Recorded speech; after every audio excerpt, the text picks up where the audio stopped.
Hi అండి. నమస్తే. నమస్తే ఆల్ ఆఫ్ యూ. చాలా కాలం తర్వాత మిమ్మల్ని అందరినీ కలుసుకున్నందుకు హ్యాపీగా ఉంది. ఈ మధ్య చాలా రోజులు గ్యాప్ వచ్చింది గదా! ఓకే. మనం ఈరోజు చెప్పుకోబోయే టాపిక్కు నిన్ననే గుర్తు చేసుకున్నా మేడం. నువ్వు కనబడక బాగా రోజులాయే. ఓహ్! Thank you. అదే కనబడితే బావుండు అని అనిపించింది గాబట్టి వచ్చేసానంటారా? మీ థాట్ పవర్ అంత పవర్‌ఫుల్‌గా ఉంది. నైస్. ఓకే. ఓకే అండి. Thank you all of you. Nice to meet you. మీ అందరిని కలుసుకున్నందుకు చాలా సంతోషంగా ఉంది. ఈరోజు మనం సెషన్‌లోకెళ్ళబోయే ముందు బ్రహ్మర్షి పత్రిజీ గారికి, spiritual tablets research founder doctor GK గారికి ఆత్మ ప్రణామాలు తెలియజేసుకుంటూ, ఈ యొక్క సెషన్‌కి నన్ను ఆహ్వానించిన టీమ్ మెంబర్స్ అందరికీ కూడా ఆత్మ ప్రణామాలు. ఇక్కడికి విచ్చేసి నాకు ఈ అవకాశాన్ని అందజేసిన మీకందరికీ కూడా ఆత్మ ప్రణామాలు మాస్టర్స్. ఈరోజు మనము స్టార్ట్ చేసుకోబోయే టాపిక్ 5 సామ్రాజ్యాలు. అంటే వీటిల్ని 5 టాబ్లెట్స్ అంటాం. మనం ఇప్పటిదాకా 1 టాబ్లెట్ చెప్పుకున్నాం స్పిరిచువల్ టాబ్లెట్స్ లో, 2 టాబ్లెట్స్ చెప్పుకున్నాం, నెక్స్ట్ 3 టాబ్లెట్స్ చెప్పుకున్నాము. అంటే అన్ని టోటల్ గా చెప్పుకోలేదు, అక్కడక్కడ కొన్ని చెప్పుకున్నాము. 3 టాబ్లెట్స్ లో కొన్ని, 2 టాబ్లెట్స్ లో కొన్ని, 1 టాబ్లెట్ లో కొన్ని, ఇంకా 4 టాబ్లెట్స్ కూడా చెప్పుకున్నాం కొన్ని. అలాగా ఈరోజు 5 టాబ్లెట్స్ లోకి ఎంటర్ అయ్యాం మనం. ఈ 5 టాబ్లెట్స్ లో 5 టాబ్లెట్స్ అనేది ముఖ్యంగా ఇది దేనికోసంగా మనకి యూజ్ అవుతుంది అంటే ధ్యాన ఆరోగ్య శాస్త్ర విధానంలో. ఇది స్పిరిచువల్ టాబ్లెట్స్ అంటేనే ధ్యాన ఆరోగ్య శాస్త్ర విధానం. ఓకే. సో అంటే మనము ఈ ధ్యాన ఆరోగ్య శాస్త్ర విధానం ద్వారా సంపూర్ణ ఆరోగ్యాన్ని మనం పొందటంలో భాగంగా ప్రకృతి మనకేం చేస్తుందంటే ఆ ఆ ప్రకృతి నుండి కొన్ని శకునాలు అనేవి వస్తూ ఉంటాయి, కొన్ని కోయిన్సిడెంట్స్ గా కనిపిస్తూ ఉంటాయి. అట్లా మనము ఈ యొక్క ఖనిజ సామ్రాజ్యం నుంచి దైవ సామ్రాజ్యానికి మన ఆత్మ అనేది పరిణామ క్రమంలో మార్పులు తీసుకొచ్చుకుంటూ తనను తాను ఎదిగించుకోవడానికి ఈ ఆధ్యాత్మిక ప్రయాణంలో చేసే ఆ మేజర్ మిస్టేక్స్ అనేవి ఉంటాయి కదా, ఆ మేజర్ మిస్టేక్స్ వీటన్నిటికి సంబంధించిన విషయాల్ని మనము ఈ యొక్క 5 టాబ్లెట్స్ లో మనం తెలుసుకుంటాం. అంటే ఒక్కొక్క టాబ్లెట్స్ లో ఒక్కొక్క రకంగా తెలుసుకోగలుగుతూ ఉంటాం. అంటే ఒక్కొక్క జ్ఞాన గుళికలు కదా ఇవి. స్పిరిచువల్ టాబ్లెట్స్ అంటే ఏంటి? జ్ఞాన గుళికలు. ఈ జ్ఞాన గుళికలు ఎలా ఉంటాయంటే 1 టాబ్లెట్ లో ఒక ఆత్మ గురించి మనకి తెలియజేస్తూ ఉంటే, 2 టాబ్లెట్స్ లో మనకి మనం ఏ స్టేజ్ లో ఉన్నాం, ఏ స్థితిలో ఉన్నాం, మనల్ని మనం ఎక్కడ ఏ స్థితిలో ఉంచుకోవాలి మన ఆత్మ పరిణామ క్రమంలో అనేది అక్కడ తెలుసుకుంటాం. నెక్స్ట్ 3 టాబ్లెట్స్ కి వచ్చేటప్పటికే 3 టాబ్లెట్స్ లో మనల్ని మనము ముందుకు నెట్టుకుంటూ ఎలా వెళ్ళాలి, ఈ 3 టాబ్లెట్స్ లో మన అలవాట్లని ఏ విధంగా ప్లాన్ చేసుకుంటే, ఏ విధంగా మార్చుకుంటే మన మనల్ని మనము ముందుకి నెట్టుకుంటూ పైకి ఎదుగుతూ వెళ్ళగలము అనేది అక్కడ 3 టాబ్లెట్స్ లో మనం తెలుసుకున్నాం. నెక్స్ట్ 4 టాబ్లెట్స్ లో కూడా రకరకాలు మనకి ఈ యొక్క ప్రజ్ఞానం బ్రహ్మ నుంచి తత్వమసి వరకు ఒక్కొక్క స్టేజ్ లో మన స్టేజెస్ ని ఎలా పెంచుకుంటూ వెళ్ళొచ్చు, ఏ స్థితిలో మనం ఏ విధమైన స్టెప్ తీసుకుంటే మన స్టేజ్ ని మనం పెంచుకుంటాం, మన స్థితిని మనం పెంచుకోగలుగుతాం, ఆత్మని అభివృద్ధి చేసుకుంటూ ఆత్మ పరిణామ క్రమంలో ఇంకొంచెం అభివృద్ధి చెందుతూ వెళ్ళగలుగుతాము, ఈ యొక్క జీవితాన్ని మనం సార్థకం చేసుకోగలుగుతాం అనేది 4 టాబ్లెట్స్ లో మనం తెలుసుకుంటాం. ఓకే. అలాగే ఈ యొక్క 5 టాబ్లెట్స్ లో మనము ఈ యొక్క జ్ఞానాన్ని ఈరోజు మొదటగా 5 టాబ్లెట్స్ లో మనం ఏం తెలుసుకోబోతున్నామంటే, ముందు 5 సామ్రాజ్యాల గురించి తెలుసుకోబోతున్నాం. 5 టాబ్లెట్స్ లో మనము 5 సామ్రాజ్యాల గురించి, సంపూర్ణ ఆరోగ్యానికి మనం చేసుకోవాల్సిన విధానాలలో ఈ యొక్క 5 టాబ్లెట్స్ అనేది కూడా అత్యంత ముఖ్యమైనది మాస్టర్స్ మన జీవిత ఈ యొక్క ఆత్మ పరిణామ క్రమంలో. ఓకే, అంటే ఈ 5 సామ్రాజ్యాలు అనే దాంట్లో మొదట మనం తెలుసుకోబోయేది అంటే ఈ యొక్క ధ్యాన ఆరోగ్య విధానం ద్వారా మనం ఏం తెలుసుకుంటాము, సంపూర్ణ ఆరోగ్యం పొందటం అన్న అంశమే కదా మనకి ఈ ధ్యాన ఆరోగ్య విధానంలో మనము తెలుసుకోగలిగింది. ఫస్ట్ తెలుసుకోవాల్సింది ఈ శరీరము ని మనం తీసుకొచ్చుకున్నాం కరెక్టే, కానీ ఈ శరీరం ఆరోగ్యంగా ఉంటేనే కదా తను ఆత్మ, ఈ శరీరాన్ని తీసుకొచ్చిన ఆత్మ తను ఆ శారీరకంగా సంపూర్ణ ఆరోగ్యంగా ఉంటేనే కదా పరిణామ క్రమంలో తనను తాను పెంచుకుంటూ వెళ్ళగలదు. శరీరం గాని ఆరోగ్యంగా లేకపోతే తను ఏం చేయగలదు, ఏం చేయలేదు. ఆ అంశంలోనే అలాంటి సంపూర్ణ ఆరోగ్యం పొందటం అన్న అంశంలో కీలకమైన ఆధ్యాత్మిక టాబ్లెట్లు ఇవి. అంటే ఇవి మనకి ఎక్కడ పనిచేస్తాయి అంటే ఇవి బుద్ధి స్థాయిలో పనిచేస్తాయి. మనకి బుద్ధి స్థాయిలో పనిచేసి కూకటి వేళ్లతో సహా ఆ యొక్క వ్యాధిని పెకిలించి వేస్తాయి.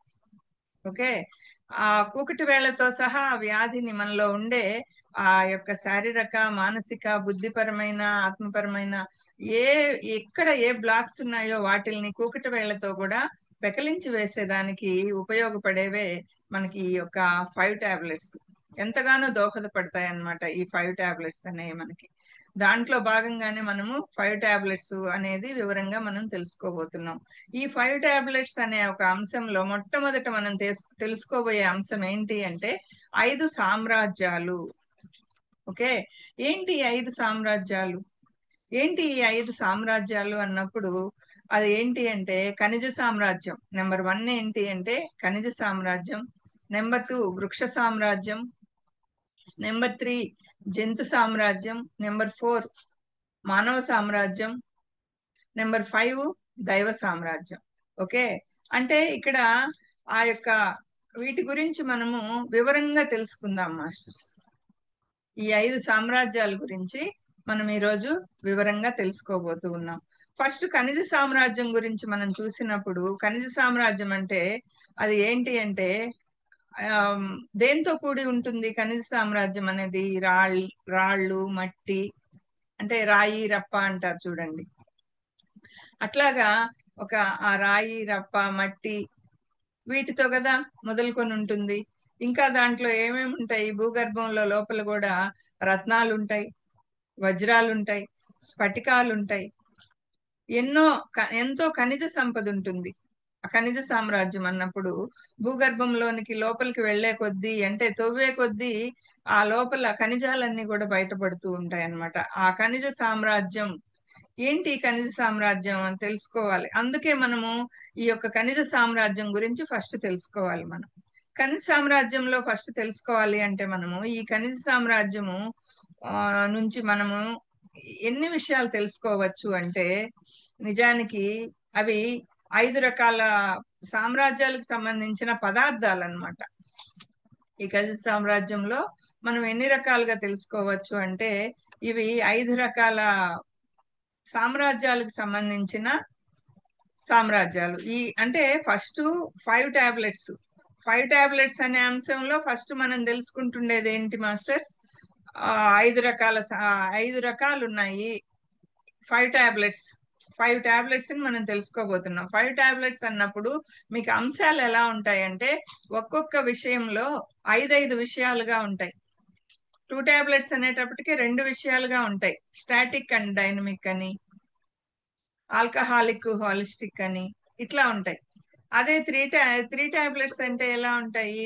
అడ్డదిడ్డమైన తిండి విధానం, ఆలోచన విధానం, పరస్పర సంబంధాలు, ఇట్లా 3 రకాలుగా ఉంటాయి అన్నమాట.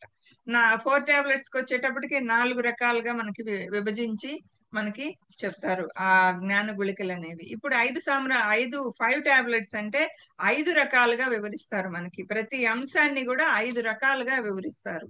దాంట్లో భాగంగానే ఈ రోజు ఈ యొక్క ఫస్ట్ 5 సామ్రాజ్యాలు అనే ఒక విషయంలో మనము 5 విషయాల్ని తెలుసుకోబోతున్నాం. ఒక్కో దాంట్లో మనకి 5 విషయాలుగా మనకి వీటిల్ని వివరిస్తారు. అంటే ఎట్లా అంటే ఈ యొక్క ఖనిజ సామ్రాజ్యంలో ఆ ఖనిజ సామ్రాజ్యానికి సంబంధించిన అనుభవాలు, ఖనిజ సామ్రాజ్యానికి అంటే ఏంటి ఖనిజ సామ్రాజ్యం, వృక్ష సామ్రాజ్యం, జంతు సామ్రాజ్యం, మానవ సామ్రాజ్యం, దైవ సామ్రాజ్యం అన్నప్పుడు ప్రతి ఆత్మ కూడా మొదట ఖనిజ సామ్రాజ్యంలో జన్మం తీసుకుంటుంది. తర్వాత తను చలనాన్ని కోరుకొని వృక్ష సామ్రాజ్యంలో జననం తీసుకుంటుంది. తర్వాత గమనాన్ని కోరుకొని జంతు సామ్రాజ్యంలో జననం తీసుకుంటుంది. ఆ తర్వాత తను ఆ బుద్ధిని ఉపయోగించుకుంటూ తను నెక్స్ట్ లెవెల్ కి ఎదగటం కోసము అక్కడ నెక్స్ట్ మానవ సామ్రాజ్యంలోకి అడుగుపెట్టి తను ఎంతో జ్ఞానాన్ని సంపాదించుకుంటుంది. జ్ఞానాన్ని సంపాదించుకొని ఇతరులకు కూడా తన సంపాదించుకున్న అనుభవ జ్ఞానాన్ని ఇతరులకు కూడా పంచుతూ తనను తాను పెంపొందించుకొని ఒక దైవంగా తనను తాను గుర్తించుకొని తాను కూడా ఒక దైవమేను, ఆ దైవ సామ్రాజ్యానికి నేను చేరుకోవాలి, నన్ను నేను పెంపొందించుకోవాలనే ఒక తపనతో తను మానవ సామ్రాజ్యం నుంచి దైవ సామ్రాజ్యానికి అడుగు పెడుతుంది. ఫైనల్ గా టార్గెట్ ఏంటి? ఆ యొక్క సోలు అట్లా ఎదుగుతూ ఎదుగుతూ దైవ సామ్రాజ్యానికి చేరుకోవటమే ఫైనల్ టార్గెట్. దాంట్లో భాగంగా మనం ఫస్ట్ ఇప్పుడు ఈ యొక్క ఖనిజ సామ్రాజ్యం గురించి ఇప్పుడు తెలుసుకోబోతున్నాం. ఖనిజ సామ్రాజ్యంలో ఏంటి అంటే ఒక 5 రకాల అనుభవాలు ఉంటాయి అన్నమాట. ఆ ఖనిజ సామ్రాజ్యం గురించి మనం తెలుసుకున్నప్పుడు దాంట్లో ఉండేది మట్టి, రాళ్ళు, రప్ప మొదలైనవి, రత్నాలు, వజ్రాలు, స్ఫటికాలు ఇలాంటివి ఉంటాయి కదా. అట్లా ఆ ఖనిజ సామ్రాజ్యంలో అలాంటి అనుభవాలు కళల్లో గాని ధ్యానంలో గాని మన యొక్క నిత్య జీవితంలో మనకి కోఇన్సిడెంట్స్ గా కనబడేవి గాని ఆయా సందర్భాల్లో అవి మనకి అనుకూలంగా ఉన్నాయా, వ్యతిరేకంగా ఉన్నాయా అనేది మనం ఆ స్థాయి సామ్రాజ్యంతో మనకి ఆ అవగాహన ఆ అవగాహన బట్టి తెలుసుకోవాలి మనం. అంటే మనకు కనిపిస్తూ ఉంటాయి మన అనుభవాలలో, యొక్క ధ్యాన అనుభవాలలో, కళల్లో, ఇట్లా ఈ ఖనిజ సామ్రాజ్యానికి సంబంధించినవన్నీ కూడా అవేంటంటే ఆ అవగాహన లోపం మనలో ఉన్నట్లే అనేది అవి మనకి సహకరించటం అన్నమాట. మనం ఎక్కడ అవగాహన లోపంతో ఉన్నాము, ఎక్కడ మనం కరెక్ట్ గా లేము, ఎక్కడ దేనికి మనం ఎలా సహకరిస్తున్నాము, మనం ఎలా జీవిస్తున్నాం అనే దానికి మనకి అక్కడ మనలో ఉండే ఆ లోపాలను కూడా మనకి చూపిస్తుంది. ఆ యొక్క కళల రూపంలోనో, అనుభవాల రూపంలోనో, కోఇన్సిడెంట్స్ రూపంలోనో. లేదంటే అది సహకరించలేదనుకోండి, అనేక అంటే సహకరించకపోవడం అనేది కూడా జరుగుతూ ఉంటుంది ఒక్కొక్కసారి. అంటే సహకరించకపోవడం అనేది జరగటం అంటే ఏంటి అంటే మనకి నిత్య జీవితంలో కనపడే ఆయా సందర్భాల్లో అవి మనకి అనుకూలంగా ఉన్నాయా, అనుకూలంగా అనుభవాలు వస్తే అవి సహకరిస్తున్నట్టు, అంటే పాజిటివ్ గా ఉన్నట్టు. పాజిటివ్ అనుభవాలు రావచ్చు, ప్లస్ నెగిటివ్ అనుభవాలు రావచ్చు. నెగిటివ్ అనుభవాలు అంటే అక్కడ మనము దాన్ని సరిదిద్దుకోవాలి. మనం పాజిటివ్ అనుభవాలు వచ్చినప్పుడు ఏంటి, మనం వాటిల్ని ఓకే నేను కరెక్ట్ గానే ఉన్నాను, నేను స్థిరత్వంలో ఉన్నానా లేదా. అంటే ఖనిజ సామ్రాజ్యము అంటే మెయిన్ గా దేనికి ప్రతీక? స్థిరత్వానికి ప్రతీక. ఖనిజ సామ్రాజ్యంలో ఉండే అవన్నీ కూడా రాళ్ళు, రప్పలు, మట్టి ఇవన్నీ కూడా ఏంటి, ఆ ఖనిజాలు, రకరకాల అన్ని కూడా ఆ సంపద అంతా కూడా ఒక స్థిరత్వం కూడింది. వజ్రాలు, వైఢూర్యాలు ఇవన్నీ కూడా ఏంటి, స్థిరత్వంగా ఉంటాయి. అంటే నిజానికి మనకి ఈ యొక్క స్థిరత్వం, ఖనిజ సామ్రాజ్యం అంటేనే స్థిరత్వం. స్థిరంగా ఉండిపోయి ఎక్కడో దగ్గర మనం స్థిరంగా ఉండిపోతున్నామా అంటే, స్థిరత్వం అన్నప్పుడు మనం ఏం తెలుసుకుంటాము, నిజానికి మనకి సృష్టిలో ప్రతి కార్యం వెనక కూడా ఒక కారణం అనేది దాగి ఉంటుంది కదా మాస్టర్స్. కార్యకారణ సంబంధం లేకుండా ఏ ఒక్క పని జరగదు కదా. కాబట్టి అదేంటంటే భౌతికంగా జరుగుతున్న ప్రతి సంఘటన వెనక ఒక నిగూఢమైన ఆధ్యాత్మిక అర్థం అనేది నెలకొని ఉంటుంది అనేది మనం తెలుసుకోవాలి మాస్టర్స్. అంటే ధ్యానంలో సహజంగా చాలా మందికి మట్టి కనిపిస్తుంటది, రాళ్ళు కనిపిస్తుంటాయి, క్రిస్టల్స్, డైమండ్స్ ఇవన్నీ కూడా కనిపిస్తూ ఉంటాయి. లేదంటే ఒక భృగుటి ప్రాంతంలో మనకి ఆ లోపలికి వెళ్తున్నట్లుగా ఎక్కడికో మనం ఒక లోయలోకి వెళ్తూ ఉన్నట్టుగా, ఎక్కడో లోపల ఒక స్వరంగంలోకి వెళ్తున్నట్టుగా, ఇట్లా ఎన్నో అనుభవాలు కలగటం అనేది మనం గమనిస్తూ ఉంటాం.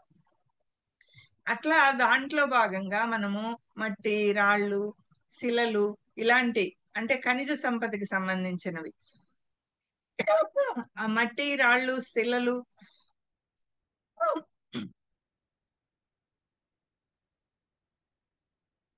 Fan of చేయమా?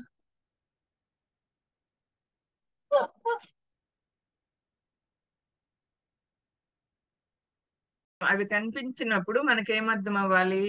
స్థిరత్వం. స్థిరత్వం అనే గుణానికి అవి సంకేతాలు అనేది మనకు అర్థం అవ్వాలి.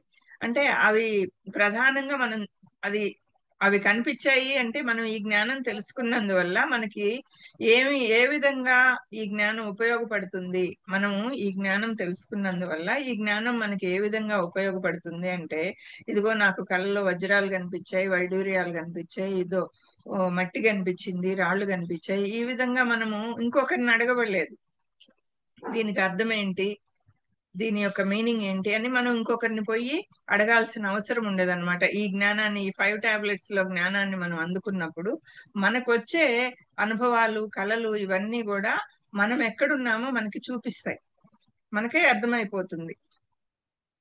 ఎప్పుడైతే మనకి కళల్లో గాని అన్నిటిలో ఆ అనుభవాలలో గాని కోయిన్సిడెన్స్ లో గాని మట్టి, రాళ్ళు, శిలలు, ఖనిజాలు ఇలాంటివన్నీ కూడా కనిపించాయి అంటే అది దేనికి గుర్తు, మనం ఈ జ్ఞానం తెలుసుకున్న అందువల్ల మనకి అర్థమైపోతుంది. ఓ ఇవి స్థిరత్వానికి గుర్తు కదా, స్థిరత్వానికి సింబాలిక్ కదా ఇవన్నీ కూడా.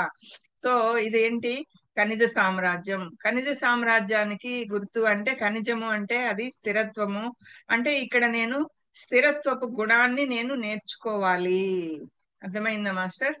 మనకు అవి కనిపించినప్పుడు మనము ఓ నేను ఇక్కడ స్థిరత్వపు గుణాన్ని నేర్చుకోవాలి, నేను ఎక్కడ స్థిరంగా లేను అని మనల్ని మనము చెక్ చేసుకుంటాం. అప్పుడు ఇంకొకరిని అడగాల్సిన అవసరమే ఉండదు మనకి.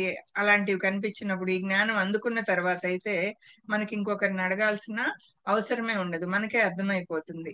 అలాంటివి కనిపించినప్పుడు ఓకే నేను స్థిరత్వపు గుణాన్ని నేను నేర్చుకోవాలి అని.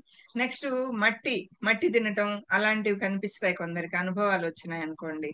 అప్పుడు ఇటువంటి వారిలో ఏంటంటే వాళ్ళ యొక్క చదువులో గాని, వ్యాపారంలో గాని, ఆ యొక్క ఇంట్లో గాని, సాధనా మార్గంలో గాని ఆ స్థిరత్వం అనే గుణము లోపించినప్పుడు ఆ రాయి లేదా మట్టి వంటివి కనిపించటం అనేది, లేదా వాటిని మనము చూడటం అనేది జరుగుతూ ఉంటుంది మాస్టర్స్. ఇవి చాలా ఇంపార్టెంట్ సబ్జెక్ట్ మాస్టర్స్, అందరు కూడా కావాలంటే నోట్ చేసుకోండి. ఏమంటే ఫ్యూచర్ లో మనం ఈ జ్ఞానం తెలుసుకుంటున్నాము అంటే ఇది మనకి డే టు డే లైఫ్ లో మనకి ఉపయోగపడే జ్ఞానం. ప్రతి ఒక్కరం ధ్యానం చేస్తాం కదా, ధ్యానంలో మనకు వచ్చే అనుభవాలను బట్టి మనకే ఆ అవగాహన వచ్చేస్తుంది. అప్పుడు ఓకే నేను ఇక్కడ ఈ గుణం మార్చుకోవాలి, నేను ఇక్కడ స్థిరత్వంలోకి రావాలి అని మనకే అర్థమైపోతుంది. ఓకే అదే విధంగా ఏంటంటే డైమండ్స్ గాని, క్రిస్టల్స్ గాని అవి కనిపించినప్పుడు ఏంటంటే ఆ శక్తి స్వరూపులుగా మనము వాటిని తీసుకోవాలి మాస్టర్స్. శక్తి స్వరూపులుగా మనం వాటిల్ని తీసుకోవాలి, అంతే కదా. డైమండ్స్, క్రిస్టల్స్ ఇవన్నీ కూడా శక్తికి చిహ్నాలే కదా. ఆ ఎనర్జీ అవి, ఆ ఎనర్జీ ఉంటుంది వాటిల్లో. ఆ శక్తికి శక్తి స్వరూపాలుగా డైమండ్స్ ని, క్రిస్టల్స్ ని మనం తీసుకోవాలి. అంటే ధ్యానంలో మనం పొందే ఆ శక్తి స్థాయిని బట్టి ఆయా సందర్భాల్లో అనేక రకాలుగా, లేదంటే ఇష్టమైన రంగుల్లో ఆ స్ఫటికాలు గాని అలా కనిపిస్తూ ఉంటాయి మనకి. అంటే అవేంటి అక్కడ అలాంటివి కనిపించినప్పుడు శక్తి స్వరూపాలుగా మనం తీసుకోవాలి. నెక్స్ట్ ఏంటి అంటే దీని ఏంటంటే కలర్ థెరపీ గురించి కూడా మనం చాలా వరకు వినే ఉంటాం కదా మాస్టర్స్. అందులో ఏ రంగు అయితే మన శారీరక, మానసిక, ఆధ్యాత్మిక తలాలకి అవసరమై ఉంటుందో ఆ రంగులో ఉన్నటువంటి స్ఫటికాలు మనం ధ్యానంలో పొంది దాని తర్వాత ఏంటి అంటే శక్తిని, దాని యొక్క హీలింగ్ ఎఫెక్ట్ అనేది తీసుకోవడం జరుగుతూ ఉంటుంది మనకి. ఏది ఆ కలర్స్ థెరపీలో కూడా. సో కాబట్టి అంటే కొన్ని దగ్గరలో చూడండి నేచురోపతికి వెళ్ళినప్పుడు ఆ యొక్క క్రిస్టల్స్ నేచురోపతి దాకా కూడా పడలేదు. మనము మన పిరమిడ్స్ కి వెళ్ళినప్పుడు చూడండి కింద పక్క క్రిస్టల్స్ పెట్టి పైన గ్లాస్ పెట్టేసి ధ్యానంలో కూర్చోటానికి చాలా దగ్గర క్రిస్టల్ పిరమిడ్స్ ఉంటాయి. మళ్ళీ పిరమిడ్ కి కూడా పైన ఒక క్రిస్టల్ గట్టి ఉంటాయి. అంటే అవి శక్తికి చిహ్నాలు అన్నమాట క్రిస్టల్స్ అనేవి. సో వాటిల్లో రంగులు, ఆ రంగులు కూడా కొన్ని జబ్బులకి కొన్ని రంగుల్ని హీలింగ్ ప్రాసెస్ కి వాడుతూ ఉంటారు. పూర్వకాలం నుంచి కూడా మనం కొన్ని పుస్తకాలలో చూసి ఉంటాం. ఆ వాటికి సంబంధించి కూడా కొన్ని ఎన్నో పుస్తకాలు ఉన్నాయి. ఎలా ఏ కలర్ యూస్ చేస్తే ఏ జబ్బుకి హీలింగ్ అవుతుంది, ఏ ప్రాబ్లం కి హీలింగ్ జరుగుతుంది, ఇట్లాంటివి కూడా ఉంటాయి కొన్ని పుస్తకాలు చూస్తే మనం. అట్లా అవేంటి అంటే శక్తికి నిదర్శనాలు అన్నమాట అవన్నీ కూడా. అవన్నీ ఏంటంటే వాటి యొక్క హీలింగ్ ఎఫెక్ట్ అనేది మనం తీసుకోవటం జరుగుతూ ఉంటుంది. కాబట్టి ఖనిజ సామ్రాజ్యం ఇటు శక్తి స్వరూపంగాను, అటు రెండు రెండు విధాలుగా రెండు గుణాలని మనకి తెలియజేస్తుంది. అంటే ఏమేం గుణాలు అవి? శక్తి శక్తి స్వరూపంగా ప్లస్ స్థిరత్వం. ఈ యొక్క ఖనిజ సామ్రాజ్యం అనేది స్థిరత్వం అనే గుణానికి ప్లస్ శక్తి స్వరూపానికి, ఎనర్జీకి సింబాలిక్ గా కూడా మనకి ఈ యొక్క ఇది అనుభవాలలో గాని, కళల్లో గాని, కోయిన్సిడెంట్స్ లో గాని మనకి కనిపిస్తుంది మాస్టర్స్. సో ఇట్లా మనకి ఈ యొక్క ఆ సింబాలిక్ గా మనము తీసుకుంటే మనకు కలిగే అనుభవాల ద్వారా ఆ నేర్చుకోవటం అనేది ఆ గుణాలు అంటే ఈ 5 సామ్రాజ్యాల ద్వారా మనం తెలుసుకోవచ్చు. ఏది ఏ గుణం మనం నేర్చుకోవాలి. ఇక్కడ మనకి ఇది కనిపించింది అంటే నేను ఇక్కడ ఏ గుణాన్ని లోపం ఉంది నాకు, ఆ గుణాన్ని నేను నేర్చుకోవాలనా, లేదు నేను కరెక్ట్ గా ఉన్నట్ట. అంటే పాజిటివ్ గా వస్తే కరెక్ట్ గా ఉన్నట్టు, అదే నెగిటివ్ గా కానీ కనిపిస్తే అప్పుడు మనం ఆ గుణాన్ని, స్థిరత్వాన్ని పెంపొందించుకోవాలి. ఆ యొక్క శక్తికి సంబంధించినవి ఆ డైమండ్స్ అవి కనిపించినప్పుడు నీలో ఉండే ఆ ఎనర్జీని బట్టి ఆ డైమండ్స్, అవి కలర్స్ అవన్నీ కూడా కనిపిస్తూ ఉంటాయి. అవి ఒక్కొక్క కలర్ లో కూడా కనిపిస్తూ ఉంటాయి. అంటే స్థిరత్వం అనే గుణము శక్తికి సంబంధించిన గుణానికి అవి సంకేతాలుగా మనము స్వీకరిస్తూ రావాలి మాస్టర్స్. అంటే ఆ తర్వాత ఏదైనా మనం చేయాలి అనుకోని ఒక తపనతో మనము ఖనిజ సామ్రాజ్యం తర్వాత ఆ సామ్రాజ్య స్థితికి మనము ఎదిగించుకోవాలి. మనల్ని మనం ఎదిగించుకోవటం అనేది మనం ఇక్కడ చేసుకోవాలి. అంటే ఇది ఏ చక్రానికి సంబంధించింది? ఖనిజ సామ్రాజ్యము అంటే, ఖనిజాలు అంటే ఏ సామ్రాజ్యానికి సంబంధించింది అంటే మూలాధార చక్ర స్థితిని ఇది మనకి తెలియజేస్తుంది మాస్టర్స్. ఖనిజ సామ్రాజ్యం అనేది మూలాధార చక్ర స్థితి అన్నమాట. సో ఆ మూలాధార చక్ర స్థితి అనేది ఖనిజ సామ్రాజ్యంగా మనం పరిగణించవచ్చు మాస్టర్స్. అంటే ఈ యొక్క గుణాలు ఉన్నాయి కదా, ఈ 3 గుణాలు ఆ పుస్తకంలో మనకు ఉంటాయి. మనం మీకు ఇంతకు ముందు చెప్పున్నాం 3 టాబ్లెట్స్ లో 3 గుణాలు ఉన్నాయి కదా, కష్టపడటం, తెలివితేటలు, ఆధ్యాత్మికం. ఓకే, ఆ కష్టపడటం అనే ఆ గుణాలు ఉంది కదా, ఆ కష్టపడటం అనే గుణాన్ని మనం పెంపొందించుకొని స్థిరంగా దానికి మంచి కష్టాలని కూడా మనం ఆ మంచి కష్టాలని మనం పరిగణనలోకి తెచ్చుకోవాలి. అది మాస్టర్స్ ఖనిజ సామ్రాజ్యం గురించి ఈ రోజు మనము ఖనిజ సామ్రాజ్యం గురించి తెలుసుకున్నాము. ఇప్పుడు పర్లేదా అండి? టైం ఎంత ఎంత అయింది? ఎస్ మేడం, 9:08 అవుతుంది మేడం. కాసేపు కంటిన్యూ. పర్లేదా? ఈ పర్లేదు మేడం. రోజుకి ఇంతవరకు ఖనిజ సామ్రాజ్యం వరకు క్లోజ్ చేద్దామా? ఇలా అయినా ఓకే మేడం, మీకు కంఫర్టబుల్. ఇంకొక పర్లేదు, చేస్తా అంటే కాసేపు పర్లేదా? కంటిన్యూ చేయండి. పర్లేదు, ఇంకో ఓకే. టాపిక్ ఎవరు సో వేస్తారు చేయండి, ఇది మీ ఇష్టం. చాలా యూస్ఫుల్ సబ్జెక్ట్ సార్. ఇది కొంచెం విమర్శగా చెప్పుకోవాలి మనము. ఎందుకనంటే ఇప్పుడు ఈ వాళ్ళ ధ్యానంలో, అనుభవాలలో, కోయిన్సిడెంట్స్ లో ఇలాంటివి కనిపించినప్పుడు వాళ్ళకే అర్థమైపోతుంది, ఓ ఇది మూలాధార స్థితికి సంబంధించిన ఖనిజ సామ్రాజ్యం అంటే మూలాధార స్థితికి సంబంధించింది. ఓకే, రాళ్ళు కనిపించాయి, డైమండ్స్ కనిపించాయి, ఇట్లా కలర్స్, ఇట్లా ఆ శక్తికి సంబంధించినవి కూడా మనకి కనిపించాయి. అంటే దీనికి సంబంధించి ఏంటి అంటే ఇది ఖనిజ సామ్రాజ్యము, ఇది వచ్చి మూలాధార స్థితికి సంబంధించింది. సో మనము ఇక్కడ మూలాధారము అంటేనే ఆ మూలాధార చక్రం యొక్క క్వాలిటీస్ ని మనము పెంపొందించుకోవాలి. ఓకే, అది నెగిటివ్ గా వచ్చిందంటే నువ్వు కరెక్ట్ గానే ఉన్నట్టు, సారీ పాజిటివ్ గా వచ్చింది అంటే కరెక్ట్ గా ఉన్నట్టు, నెగిటివ్ గా వస్తే మనము ఎక్కడో స్థిరత్వాన్ని కోల్పోయినట్టు. సో మూలాధార స్థితికి సంబంధించింది కాబట్టి మూలాధార చక్ర క్వాలిటీస్ ఏంటో మనం చూసుకొని ఆ మూలాధార చక్ర క్వాలిటీస్ ని మనం పెంపొందించుకోవాలి.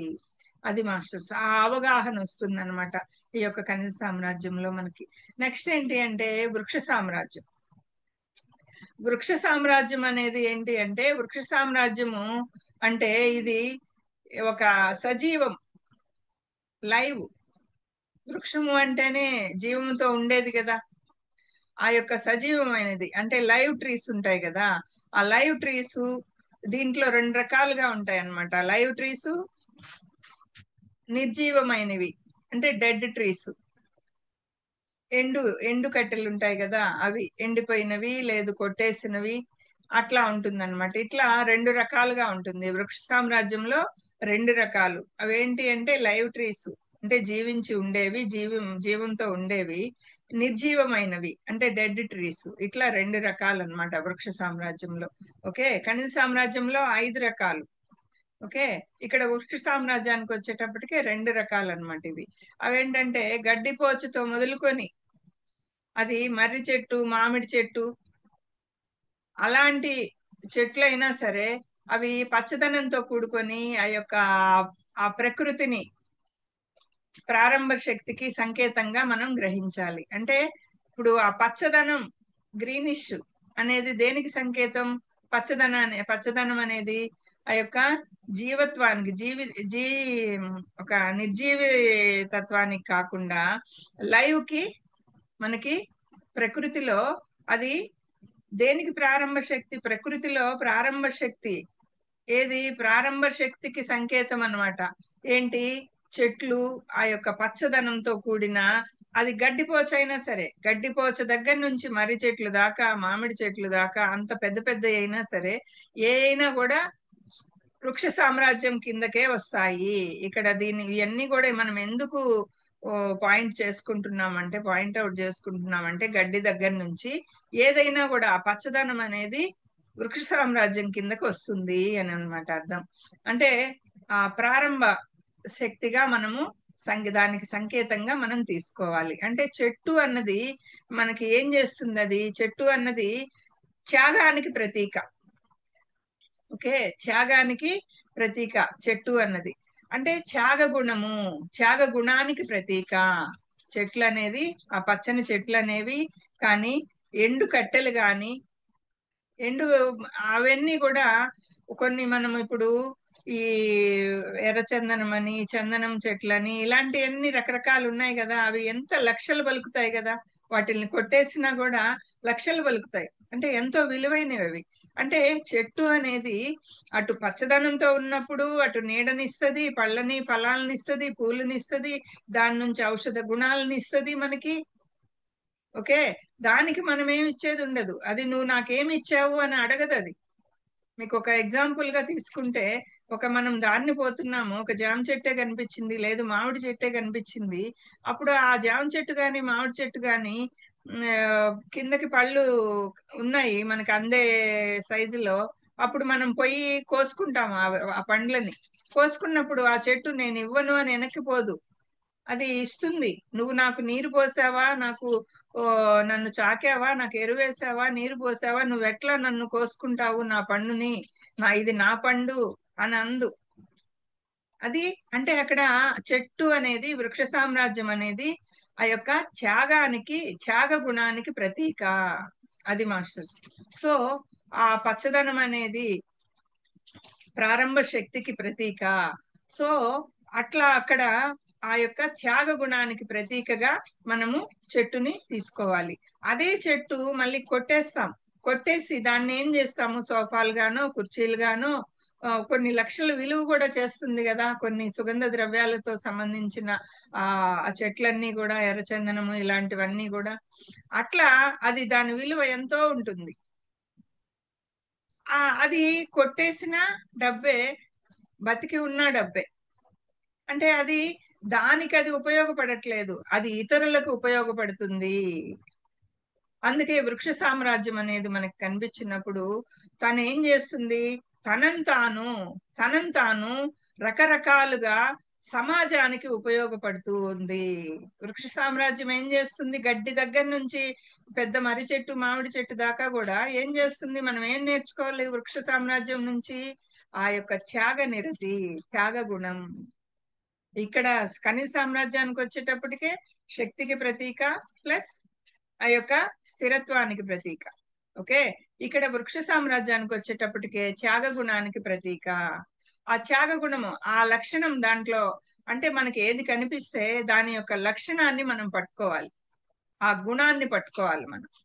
అట్లా అది ఆ చెట్టు అనేది బతికి ఉన్నా సరే, అది పడిపోయినా సరే, కట్ చేసేసినా సరే, నువ్వు నన్ను నరికేసావు కదా అని అది ఏమన్నా పగబడుతుందా? లేదు. నరికి సమాజంలో దాన్ని రకరకాలుగా ఉపయోగించుకుంటాడు మానవుడు. సో అదేం చేస్తుంది? త్యాగ గుణంతో తను సమాజానికి ఉపయోగపడుతూ ఉంది.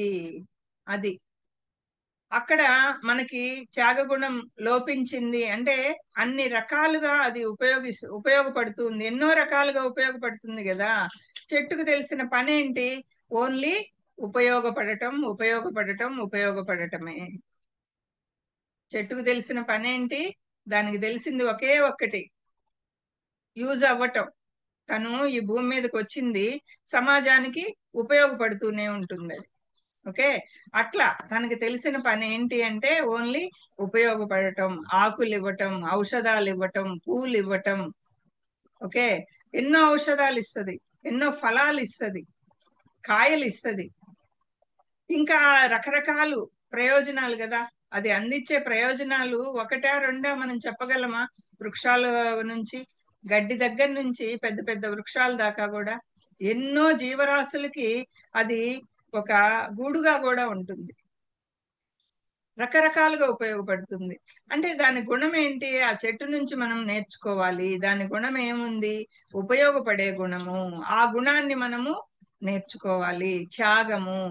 ఆ త్యాగ గుణాన్ని మనం భూమి మీదకి వచ్చాము ఒకరికి ఉపయోగపడాలి అనే గుణాన్ని మనము ఆ వృక్ష సామ్రాజ్యం నుంచి నేర్చుకోవాలి. ఉపయోగపడుతుంది ప్లస్ మనల్ని, ఎదుటి వాళ్ళని, అందరినీ, ప్రతి జీవరాశిని అది ఆనందింపజేస్తుంది, తోటి వారికి ఆనందాన్ని కలిగిస్తుంది. తన పుష్పాల ద్వారా ఆకలిని తీరుస్తుంది, పండ్ల ద్వారా, ఔషధాల ద్వారా ఆరోగ్యాన్ని ఇస్తుంది. అంటే అది ఉపయోగపడుతూ ఆనందంగా ఉపయోగపడుతుంది, కష్టంగా ఉపయోగపడదు. అక్కడ మళ్ళీ ఈ పాయింట్ కూడా చూడండి, ఆనందంగా ఉపయోగపడుతుంది. ఆ వృక్షం అనేది, ఆ చెట్లు అనేది, గడ్డి నుంచి పెద్ద పెద్ద వృక్షాల దాకా కూడా రకరకాలుగా సమాజానికి తనకి ఉన్నంతలో తను సంపూర్తిగా కొంత ఇవ్వటం కాదు, కొంత ఇచ్చి కొంత పెట్టుకోవటం కాదు, సంపూర్తిగా అది సమాజానికి ఉపయోగపడుతూనే ఉంటుంది. ఓన్లీ ఉపయోగపడటమే దాని యొక్క గుణం. సజీవమైన చెట్లు, లైవ్ ట్రీస్ అయినా గానీ మనకి అదేం చేస్తుంది? లైవ్ ట్రీస్ ద్వారా మనం ఏం తెలుసుకుంటున్నాం? ఉపయోగపడటం. ఓకే, త్యాగ నిరతి. తర్వాత చూస్తే మనము ఆ నిర్జీవమైన వృక్షాలు అనేవి నెక్స్ట్ రెండు రకాలు కదా వృక్ష సామ్రాజ్యంలో. ఒకటి జీవంతో ఉండే వాటి గురించి మనం తెలుసుకున్నాం ఇప్పుడు దాకా. నెక్స్ట్ డెడ్ ట్రీస్ గురించి మనం ఏం తెలుసుకుంటున్నామంటే అవి ముక్కలుగా సరే నరకబడ్డా కూడా మనకి ఉపయోగపడుతూనే ఉంటాయి. అందుకే మనకి కళల్లో అనుభవాలలో ఏది వస్తే ఏది అనేది మనకి ఈరోజు సబ్జెక్టు. ఇప్పుడు వృక్ష సామ్రాజ్యం పచ్చదనంతో కూడుకున్నది గాని వస్తే, పళ్ళు ఇలాంటివి వస్తే ఏంటి? ఇప్పుడు దాకా మనం తెలుసుకుంది త్యాగనిరతి, ఇచ్చే గుణము, సమాజానికి ఉపయోగపడేది మనం అక్కడ నేర్చుకోవాలి అనేది అది. నెక్స్ట్ డెడ్ ట్రీస్ వచ్చాయి అనుకోండి. డెడ్ ట్రీస్ వచ్చినప్పుడు, డెడ్ ట్రీస్ అంటే ఏంటి? కొట్టేసినవి, ఎండు పుల్లలు, ఎండు చెక్కలు, అట్లా ఎండు చెట్లు, ఎండిపోయిన చెట్లు అట్లా ధ్యానంలో గాని కనపడితే అవేంటి అంటే త్యాగం అనే గుణానికి ప్రతీక. ఓకే, త్యాగం అనే గుణానికి ప్రతీక. ఇప్పుడు ఇందాక పచ్చదనంతో కూడిన పచ్చని చెట్లు ఏంటి? ఉపయోగపడటం, ఇస్తూనే ఉండటం. ఓకే, ఈ డెడ్ ట్రీస్, ఎండిపోయిన చెట్లు గాని కొట్టేసిన ముక్కలు గాని అవన్నీ కూడా మనకి ఇదేమన్నా ధ్యానంలో గాని ధ్యాన అనుభవాలలో గాని కళల్లో గాని రకరకాలుగా మన కోఇన్సిడెన్స్ గా మనకి ఎక్కువగా ఆ చెక్కలు ఆ కొయ్యలు అవన్నీ కనిపిస్తూ ఉన్నాయి అంటే అప్పుడు మనలో ఆ త్యాగ నిరతి లోపించింది. ఓకే, ఇప్పుడు పచ్చదనంతో కూడిన పళ్ళ చెట్లన్నీ ఏంటి, తనకు ఉంచుకోకుండా తను ఇతరులకు ఇచ్చేస్తుంటుంది. తనకి ఏది అది ఏ ఫలితం వచ్చినా ఆ ఫలితాన్ని ఇతరులకి పంచేస్తుంది, సమాజానికి పంచేస్తుంది అది. ఇప్పుడు డెడ్ ట్రీస్ వచ్చినప్పుడు ఇక్కడ త్యాగ గుణం నేర్చుకోవాలి మనం. ఎండు పుల్లలు, ఎండు చెట్లు, కొట్టేసిన కొమ్మలు అవన్నీ కూడా మనకి పచ్చదనం లేనివి కనిపిస్తాయి. ఓకే, అంటే ఇవన్నీ కూడా మనకి ఎట్లా అంటే ఇప్పుడు కొంతమంది మహాత్ములు ఉన్నారు కదా, స్వాతంత్ర పోరాటంలో ఎంతో మంది మహాత్ములు తమని తాము త్యాగనిరతితో తమల్ని తాము అర్పించుకున్నారు. వాళ్ళందరూ కూడా ఆ వీటన్నిటికీ నిదర్శనాలుగా మనకి కనపడతారు. ఇప్పుడు గాంధీజీ కనిపించారు అనుకోండి, అట్లా స్వాతంత్ర పోరాటంలో కొంతమంది పోరాడిన గొప్ప గొప్ప వ్యక్తులు గాని మనకి ఎవరన్నా కనిపించినప్పుడు అక్కడ మనం ఏం నేర్చుకుంటాం, వాళ్ళ గుణం ఏంటి, త్యాగనిరతి. వాళ్ళ జీవితాన్నే త్యాగం చేశారు వాళ్ళు స్వాతంత్ర పోరాటం కోసం. ఓకే, అట్లా ఆ త్యాగ నిరతి అనేది మనము నేర్చుకోవాలి. ఓకే మాస్టర్స్, అట్లా నిత్య జీవితంలో కూడా మనకి ఏంటంటే ఆ అనుభవంలోకి అవి వస్తూ ఉంటాయి అన్నమాట. అంటే మన జీవిత ధ్యేయంలో భాగంగా త్యాగాల్ని చేయవలసి, ఇప్పుడు స్వాతంత్రం మనకి ఎట్లా వచ్చింది, ఎంతో మంది త్యాగాలు చేశారు వాళ్ళ జీవితాలని. అప్పుడే మనకి స్వాతంత్ర అనేది మనకు వచ్చి ఇప్పుడు స్వాతంత్ర దినోత్సవం అని అలా మనం జరుపుకుంటూ ఉన్నాం ఆనందంగా. వీటి వెనక ఎంతమంది త్యాగనిరతి ఉంది? ఊరికే ఎవరు ఏమి త్యాగము చేయకుండానే వచ్చేసిందా మనకి? అది రాలేదు. సమాజం కోసం వాళ్ళు ఒక వృక్షం ఏ విధంగా అయితే తనను తాను అర్పించుకుంటుందో సమాజానికి, అలా వాళ్ళు అర్పించుకున్నారు. అది మాస్టర్స్. అట్లా అటువంటి త్యాగనిరతిని మనము జీవిత ధ్యేయంగా మనం పెట్టుకోవాలి. మనకి ఆ డెడ్ ట్రీస్, ఆ నిర్జీవమైన వృక్షాలు గాని మనకి రకరకాల రూపాలలో ఆ నిర్జీవమైన దుంగలు, కొన్ని కొట్టేసిన దుంగలు కూడా అట్లా కనిపించటము కళల్లో. అట్లా కనిపించినప్పుడు నిత్య జీవితంలో మనకి అనుభవంలోకి వస్తూ ఉంటాయి. వాటిని కనిపించినప్పుడు మనము ఆ యొక్క స్వాతంత్ర దినోత్సవాలకి, స్వాతంత్ర పోరాటాలలో వాళ్ళు ఏ విధంగా అయితే ఆ త్యాగనిరతితో వాళ్ళని వాళ్ళు అర్పించుకున్నారో, అలా మనం మన జీవిత ధ్యేయం ఏంటో తెలుసుకొని ఈ ధ్యానంలోకి మనం వచ్చిన తర్వాత మన జీవిత ధ్యేయాన్ని మనం తెలుసుకొని మనము అంతటి త్యాగనిరతితో నువ్వు పనిచేయాలి సమాజానికి అని మనం అర్థం చేసుకోవాలి. మన యొక్క జీవిత ధ్యేయం ఏంటి, అంత త్యాగనిరతితో మనం పనిచేయాలి, సమాజానికి ఆ విధంగా ఉపయోగపడాలి. ఒక వృక్ష సామ్రాజ్యంలో ఆ పచ్చని చెట్లు గాని ఆ డెడ్ ట్రీస్ గాని అవి ఎలా ఉపయోగపడతాయో అలా మనం ఉపయోగపడాలి. అంటే మామూలుగా ఏదైనా ఒక పని చేయాలని మనం గాని కొయ్యలు కొనుక్కొని ఇంట్లో ఉంచుకుంటాం కదా, అవి ఎన్నో రోజులు ఆ యొక్క కార్పెంటర్ ఉంటాడు కదా, ఆ కార్పెంటర్ దొరక్కపోవటం వలన ఆ చెక్క ఏంటంటే ప్రతిరోజు మనకి కళ్ళకి కనపడుతూ ఉంటుంది. ఓకే, కొన్ని చెక్కలు తెచ్చి పెట్టుకుంటాం కార్పెంటర్ ఒక వర్క్ చేయించాలని, ఆ కార్పెంటర్ దొరకడు, మనకి రోజు కనపడుతూనే ఉంటుంది. అప్పుడు అక్కడ ఏంటి మనం తెలుసుకోవాల్సింది, ఆ కొద్దిపాటి కాలంలో నిజానికి మనలో ఉన్నటువంటి ఆ త్యాగ గుణాన్ని మనకి కొంతకాలం అన్నా మనకి గుర్తు చేయటం కోసము అది ఆ వర్క్ అక్కడ పెండింగ్ పడి మనకి కళ్ళకి రోజు కనిపిస్తున్నాయి అవి. సో ఆ కొంచెం అన్నా మనము ఆ కొంచెం త్యాగాన్నన్నా మనం నేర్చుకోవాలి. ఓకే, అంటే ఇవన్నీ కూడా మీరు మూఢనమ్మకాల కింద తీసుకోవద్దు మాస్టర్స్. ఇవన్నీ ఏంటి అంటే మనకి అనుభవాలలో, మనకి వచ్చే ధ్యాన అనుభవాలలో మనకి కనిపించే ఆ అనుభవాలు అవి కనిపించాయి అంటే నువ్వు అంతటి త్యాగం చేయాల్సి ఉంటుంది సమాజం కోసం. అంతటి త్యాగాన్ని నువ్వు తీసుకొని నీ జీవిత ధ్యేయంలో అంతటి త్యాగం అక్కడ ఉంది. ఆ సోలు అంతటి త్యాగాన్ని తీసుకొని వచ్చింది అనేది మనము అర్థం చేసుకోవాలి మాస్టర్స్. అంటే ఒక కొంత పని అయిపోతుంది, కొన్ని రోజులు ఆ అక్కడ పెట్టేసి వెళ్ళిపోతాడు ఆ కార్పెంటర్. కొద్ది రోజులు అవి మనకు కనిపిస్తూనే ఉంటాయి అవి.